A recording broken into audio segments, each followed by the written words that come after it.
So this is an abbreviated version of a keynote that I gave to the Society for Text and Discourse on July 30th. I'm recording it here and I'm eager to hear your feedback. So people that know me may be surprised to see me wearing a hat like this. I'm not really a hat guy, but I have this syndrome. I was recently diagnosed with this syndrome that makes me more susceptible to all kinds of cancers, including skin cancer. So now when I go outside and it's sunny, I have to wear a hat on my head. Otherwise, I'll get kind of skin cancer on my head. That sounds terrible. This syndrome is likely why I developed kidney cancer when I was 26. It's also genetic in nature, and so I probably inherited it from my mom. She died of brain cancer when she was 54. So I'm really grateful for my genetic oncologist and my genetic counselors who have answered all my questions about my syndrome, but the reality is that they're not always around. So a few weeks ago, my mostly pescatarian wife said, I'm kind of craving a bison burger. And this was really exciting. We don't often go out for burgers. And so I wanted to capitalize upon this opportunity. But then I remembered what my genetic oncologist said. He said that our bodies are under constant assault by cancer-causing agents. You just need to be more careful now, Jeff. And so I just thought to myself, like, should I really be eating red meat? Like, doesn't that kind of cause cancer? As I remembered something in my head about that. Maybe we should get sushi instead. So it was 6 p.m. on a Saturday night. It was not the time to reach out to my genetic oncologist, and I didn't want to do like a Google search and dig through a bunch of links and whatever. So I decided to pull up Claude and I put in my condition and asked the question, and Claude produced what I thought was a reasonable response. Basically, what it said was, red meat is probably okay. Don't eat a lot of processed red meat. Don't eat a lot of really charred red meat. But actually, given some of my other medical conditions, high protein meals can actually be kind of a good thing. And that worrying about red meat probably wasn't what I should be focusing my time on. So we went and got burgers. Now, I understand that there are people out there that might be really concerned about me using generative AI to get health advice. Might be concerned that I'm using it at all. I mean, this is the technology that was, kind of built upon all the text in the world, including some of my own publications. There's concerns about water use. There's concerns about electricity use. There's concerns about ethics in general about it. And I get all of that. And I think those are really important conversations to have. But today, I want to talk about maybe how we should be having those conversations and some concerns I have about the ways in which those conversations are progressing and how they might progress differently based upon my research and other people's research. And so my talk kind of has 3 points. The first is that generative artificial intelligence is not intelligence. I mean, it's sometimes wonderful, it's sometimes really flawed, sometimes its output is silly, sometimes it's really dangerous, but it's not intelligent. So it's not glorified autocorrect. I think that's an unfair characterization nowadays. It's a tool, right? And it's a tool that we need to think about.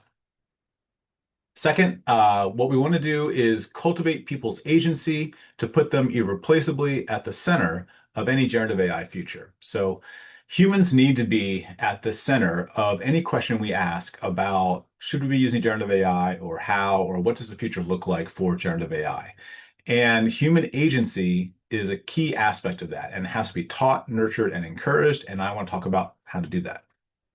The third point is that literacy can empower people to proudly assert their essentiality in any generative AI future. And my scholarship and other people's scholarship suggests that there are ways to teach people generative AI literacy that actually help them be agentic and be at the center of those conversations. And so that's what I want to talk about here today. That said, I do have a couple caveats. First, there are indeed legitimate and important concerns about the ethics, the environmental impacts, and the legality of generative AI. Incredibly important stuff. It's pretty much another talk, and so I can't talk about that here, but I want to just acknowledge that's a really important caveat. Second, there are legitimate and important concerns about the societal systems in place and the systems that should be created to determine whether, how, and how equitably people engage with generative AI. Again, super important, but also another other talk. So given those caveats, I want to try to move forward. Let's talk first about how generative AI, artificial intelligence, or generative AI, is not intelligent.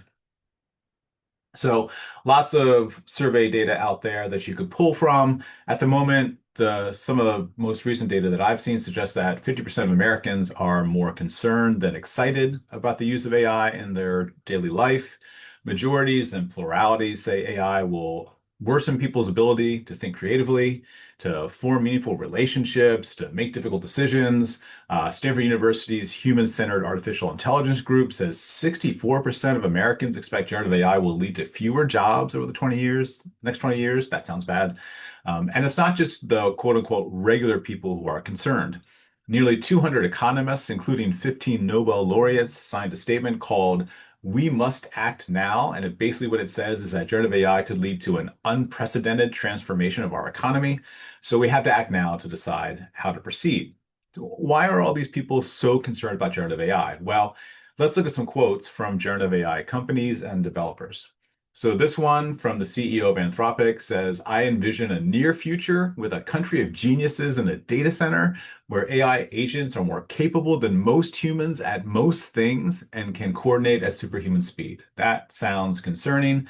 Whether that future is benevolent or malevolent, it does indeed replace humans and human thinking in the workforce and the world. And then there's this book, "If Anyone Builds It, Everyone Dies." I think that's a really funny title, by the way. I don't think they meant it to be funny, but I think it's funny. And they wrote that in 2023, hundreds of AI luminaries signed an open letter warning that artificial intelligence poses a serious risk of human extinction. Research says that sufficiently smart AIs will develop goals of their own that put them in conflict with us, and that if it comes to conflict, an artificial superintelligence would crush us. The contest wouldn't even be close. I mean, that's a heck of a quote. That poses generative AI as an existential threat to humanity itself.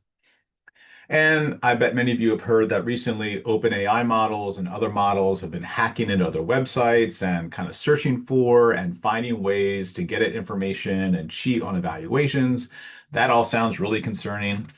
So I guess it's not that hard to imagine that people are kind of freaked out. And again, whether you frame generative AI as benevolent or malevolent, the majority of these generative AI companies and their CEOs, and some, but critically not all researchers, have described generative AI as like superhuman in its intelligence, its capacities, its impact. And I really think those descriptions are deeply problematic for understanding what generative AI is and how humans should think about it. I worry people assume, either consciously or non-consciously, that the word intelligence in artificial intelligence means like human intelligence or something very much like it. And that would include all the ways that humans actually enact intelligence. So, not all, but like a significant number of German high school students agreed with items in this study suggesting that generative AI was omniscient. That's a heck of a word. There are studies showing that people tend to decrease their critical thinking and effort when using generative AI. And I think one reason why people either fear or like deify generative AI, or maybe both, is because CEOs and other influencers use anthropomorphic language that describes artificial intelligences as superhuman or as geniuses. But artificial intelligence is not human intelligence, and there's a big difference there. This is what I call the smile on a dog problem. So, if you're old enough, you probably remember a song by Edie Brickell and the New Bohemians called "What I Am." It has this lyric: "Philosophy is the talk on a cereal box. Religion is a smile on a dog." So, what the heck does that mean? Well, see, dogs don't smile. That's just the shape of their mouth. It kind of looks to us like they're smiling, and so we tend to assume they are and respond to them as if they are smiling, but they aren't smiling. That smile doesn't have the same meaning or intention that a human smile has. And the smile on a dog problem is when people give human qualities and interpretations to things that aren't human. And when it comes to our generative artificial intelligence, the intelligence part is a smile on a dog. Generative artificial intelligence models aren't conscious, right? They have networks that have emergent properties that we infer as similar to a mental scratchpad. They aren't autonomous agents. They're tools with extensive programming and harnesses that guide their long-term processing. Generative AI doesn't produce answers. They produce output that's been aggregated from training data and or reinforced by human ratings. And they don't hallucinate, right? They produce output that is misaligned with certain epistemic systems. They don't go rogue, as I talked about earlier. They execute instructions in ways that humans inaccurately predict or expect. So being conscious, being autonomous, answering, hallucinating, going rogue, these are all things that humans do with human intelligence. Generative AIs are not intelligent in any sense of the word we use when we discuss human intelligence. Okay, so there are people who say it doesn't matter if dogs don't really smile because whatever word we use to describe the shape of a dog's mouth, the dog is kind of still happy or content, so it kind of correlates with a dog smiling. And so it's helpful for us and we can interpret it that way as opposed to, say, when a dog growls or when it's angry or afraid. And similarly, these people will say things like, well, AI isn't intelligent like a human, but that doesn't really matter as long as it does things that correlate with intelligent behaviors or output. And this argument misses my point. Whatever dogs are doing, whether it's a smile or something that signals many of the same things that a human smile does, the dog is doing something fundamentally different than humans do. And whatever generative AI is doing, it is fundamentally different than our intelligence. Humans are intelligent for lots of reasons, not the least of which is because we make meaning. Meaning is super important, and it's something that only humans can do. Humans make meaning not just with text that's slurped into a large language model, but through our visceral responses to the world, through our bodies. And these authors and others have illustrated this really well. Intelligence is not just thought or cognition. It is also feelings and emotions and sensations and all those things, all those billions of thoughts, emotions, sensations, reactions. We synthesize all of those into meaning, right? And these near infinite moments of meaning make each of us unique from each other and from any artificial intelligence. These meanings become the prior knowledge, the memories, the experiences we use to understand new things and make novel discoveries. They guide what we think about, how we think about it, what we create. There is no generative AI, regardless of how much text, video, or other data it's trained upon, that can make meaning as humans can. So, whatever meaning I convey when I act intelligent is fundamentally different than whatever generative AI is doing when it produces output. So, therefore, I say again, generative AI is not intelligent, almost certainly not in the way most people think about the term, and definitely not in the way humans are intelligent. I mean, frankly, it's really arrogant of us to think that even if we were able to create some kind of artificial intelligence, that it would be intelligent or think or make meaning in the ways we do. It would be a different kind of intelligent, a non-human kind of intelligent. It would be a different species of genius. And to assume that that species genius is like our genius is, as Ibrakel said later in the same song I quoted earlier, a walk on the slippery rocks. So I'm trying to convince you that this narrative about generative AI being intelligent or superhuman is not only misguided, but it's damaging. So I've done research with some other folks to look into like when and how people do and should defer their thinking to other experts. And, I defer my intelligence to other human experts' intelligence like all the time, like I did when I started wearing hats when my doctor told me to. But when we describe output from large language models or any other artificial intelligence as intelligent or genius or superhuman, we risk people deferring their human intelligence to a machine that is not really intelligent in any sense of the word. No, I say no.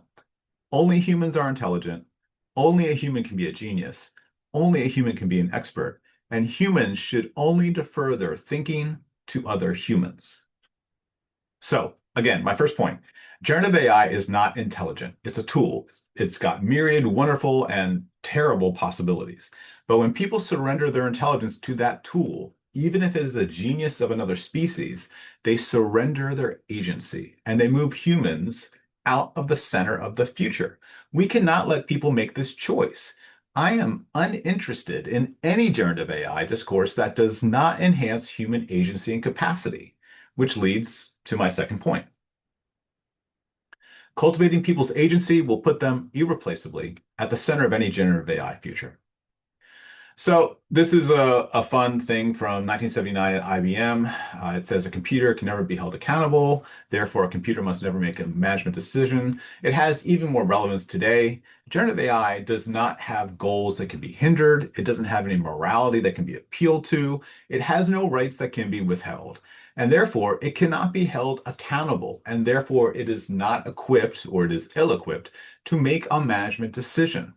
So generative AI is not autonomous and it is not an agent. And understanding that helps us recognize that agency is a uniquely human phenomenon, and that agency makes humans irreplaceable in any generative AI future. There's been really wonderful work done on this. The idea of generative AI is kind of a normal technology. Doesn't mean it's quotidian, doesn't mean it's basic. It can be amazing. It might change the world in really important ways, hopefully good ways, maybe bad ways. But it's not going to do things like replace all human work. And in fact, generative AI is going to make the human parts of work even more valuable, as these authors have talked about. When I talk to people in the field of generative AI, what they say is that the tasks and the jobs that are most at risk are the ones that are closest to AI itself, like coding. I mean, generative AI can write really great code, but what it can't do is decide whether the code is worth writing or if the code makes humans' lives better. This is why generative AI is likely to replace some tasks, but not many whole jobs. Generative AI cannot do the human task, like determining what questions to ask, or what goals matter, or what success looks like or should look like, or what that success means for humans and the world. These are the quote unquote non-verifiable tasks, the human work. And as machines take over verifiable tasks, the non-verifiable ones become even more numerous and more valuable, not less.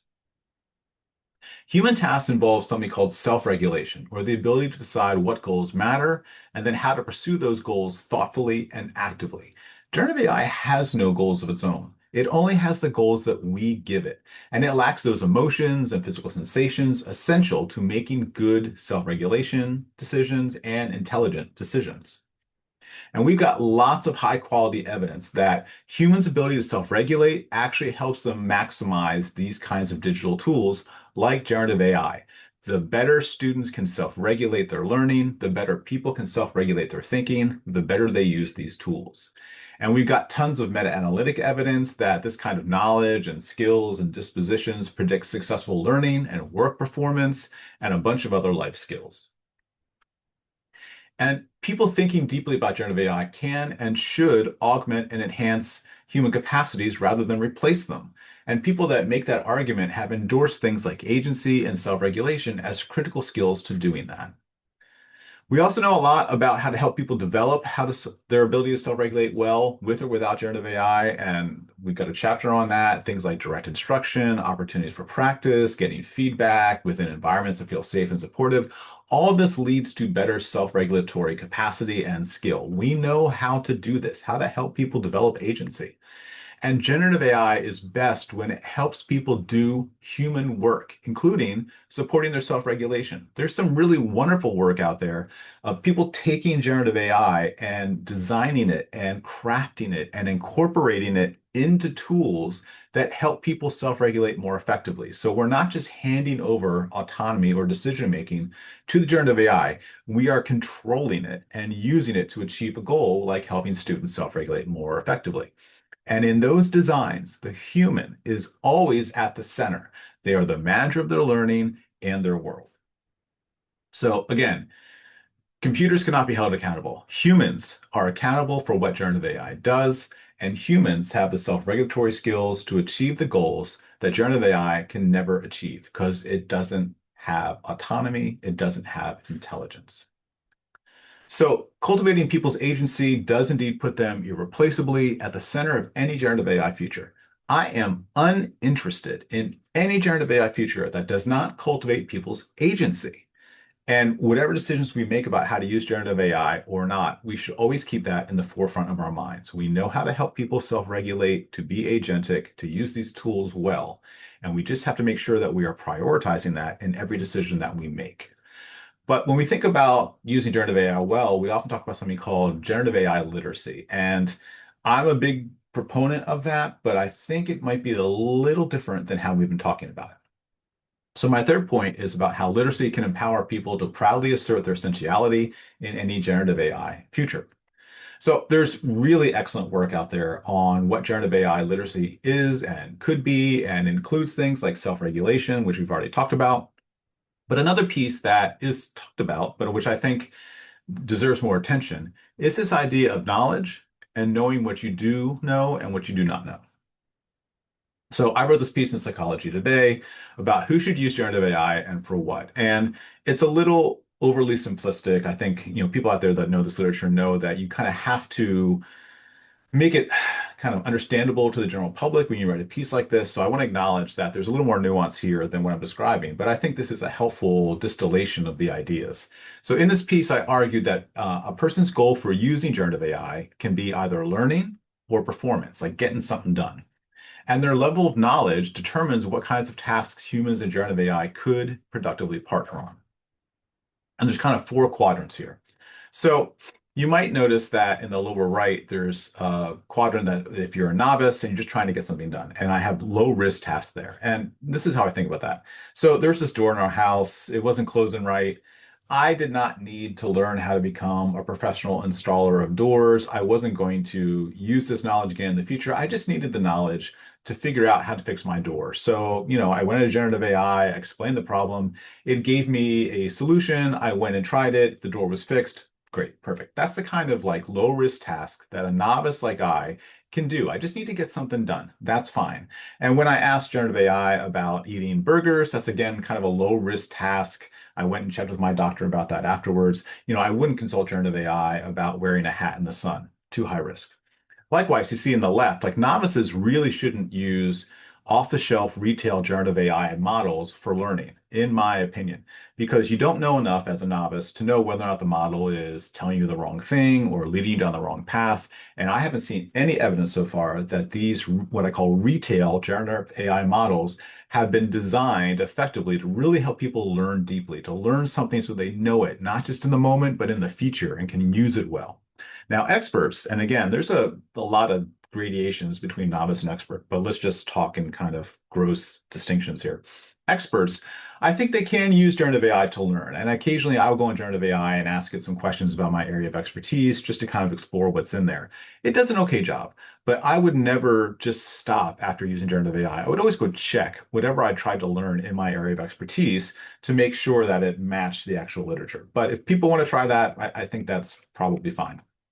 Now, experts that just want to get something done, right? So if there are parts of my expert workflow that involve verifiable tasks, things that I know generative AI does well, sure, I can delegate those to the generative AI because I can check the output and make sure it's correct. So I think this distinction about who should and should not use generative AI also has to include what kind of task you're doing and your level of knowledge. And I think we all have to have the humility to say that if we don't know much about a topic, we might not be in a place to use generative AI to learn about it. Again, learn deeply about it because we just don't know enough to know if the model's kind of steering us in the wrong direction. Getting something done, okay, as long as it's low risk, fine. But otherwise, no. So I've argued here and elsewhere that things like critical thinking, of which many people say we need more of for social media, for education, for using generative AI, critical thinking is great, but it really does have a strong knowledge component to it. And when I say knowledge, I mean like disciplinary knowledge, like knowledge in science. It's very difficult to analyze the arguments about climate change unless you are an actual climate scientist. If you want to dig into those original papers, I can assure you they are very difficult to read. And so we need to recognize that expertise, expert knowledge is really important. And if you have it, you can probably use generative AI to some success. But if you don't, you have to have the humility to realize that you don't know enough to use generative AI really well to learn deeply.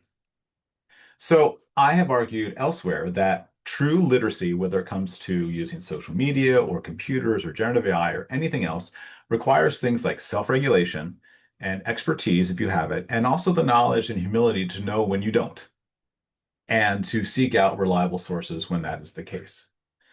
So my research and other research has shown that experts who know a lot in their area can think about their area really well, but actually they don't think very well in other areas. Expertise doesn't transfer, right? Just because I'm an expert in learning and educational psychology doesn't mean that I'm an expert in social psychology or sociology, and certainly not things like physics, right? So I have to be intellectually humble and know that generative AI might work for me in my area of expertise, but that my expertise doesn't make me able to use generative AI to do kinds of deep learning or research in other areas.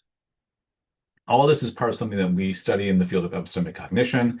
And the research has shown that we can teach students to become more expert in an area. We can also teach them the right amounts of intellectual humility to know how to seek out reliable experts like my doctor and other people to recognize when they need to do that. And we have good research on how to teach these things well and models for kind of developing that in education. We just have to incorporate expertise and knowledge building along with humility into generative AI literacy. So when we broaden generative AI literacy to not just general, but also generative AI specific skills like epistemic cognition and critical thinking and disciplinary knowledge of experts, what we end up with is a literacy that can empower people to proudly assert their essentiality in any generative AI future. They can self-regulate, they have agency, they understand what they know and they assert it, and they can use generative AI well, but they also know when they should not be using generative AI and when they should be depending upon experts. So again, back to my 3 points.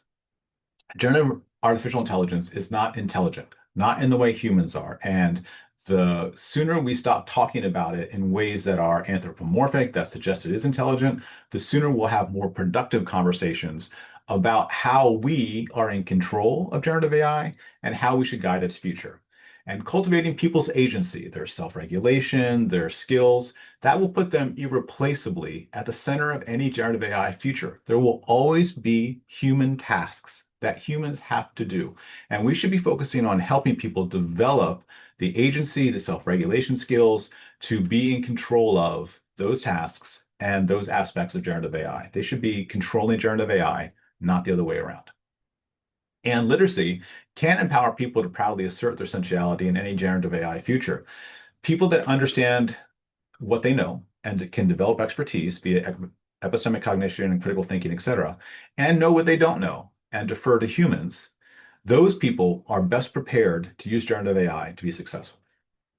So my big point here is I really like to reframe how we're talking about generative AI. It is not inevitable. It is not something that cannot be controlled, understood, or managed. We are in control. Humans are intelligent. Humans are irreplaceable. Humans are essential. And we can and should choose to put humans at the center of any generative AI future. And we should reject any generative AI tool or argument that does not advance human agency and capacity. We know how to do these things, and we know how to do them with generative AI. We just need the discourse and the agency and the focus to do so. So I hope this talk has been intriguing. I would love to talk with you more about it if you're so inclined. But if you want to get together and talk about it, let's probably do it over sushi.